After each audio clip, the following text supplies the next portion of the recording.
Kauli hiyo imetolewa na mjumbe wa kamati kuu ya Chadema Edward Lowassa katika uchaguzi wa viongozi wa kanda ya kusini kutoka mikoa ya Mtwara, Lindi na Ruvuma. Umoja. Lazima kuwa na umoja ulio imara. Bila umoja hamwezi kushinda. Matatizo kama vya Afrika na Tanzania ni umoja. Naomba ndugu zangu, tuungane chini ya mwenyekiti wetu Freeman Mbowe na viongozi wengine. Tusimame imara tukiongoza chama chetu kwa umoja na mshikamano.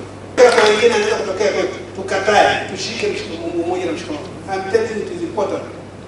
Umoja ni muhimu sana. Kwa upande wake mwenyekiti wa chama hicho Aikaeli Mbowe amesema chama hicho kitaendelea kusimamia sera yake ya majimbo ambayo ina nafasi kubwa ya kuwakomboa wananchi katika lindi la umasikini, huku naibu katibu mkuu Zanzibar Salum Mwalimu akisema kuzuiwa kwa mikutano ya kisiasa imewapa nafasi ya kujipanga na kuondoa mapungufu yaliyojitokeza katika uchaguzi uliopita. Pia amemshukuru mwenyekiti wa Chama cha Mapinduzi Taifa Rais John Pombe Magufuli kuruhusu vikao vya ndani. Hakuna mwenye uchungu na kusini kuliko wananchi wa kusini wenyewe.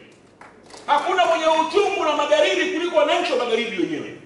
Hakuna mwenye uchungu na mtu yeyote isipokuwa mzaliwa eneo fulani na wala sio baguzi. Na hili limefanywa na nchi zote zisizoendelea duniani. Katika utawala wa majimbo tunapunguza nguvu kutoka makao makuu, tunapeleka nguvu katika kanda. Ni wazi kwamba ametupa fursa ya kuweza kucheua kwa pamoja. Ni wazi kwamba ametupa fursa ya kushauriana kwa pamoja.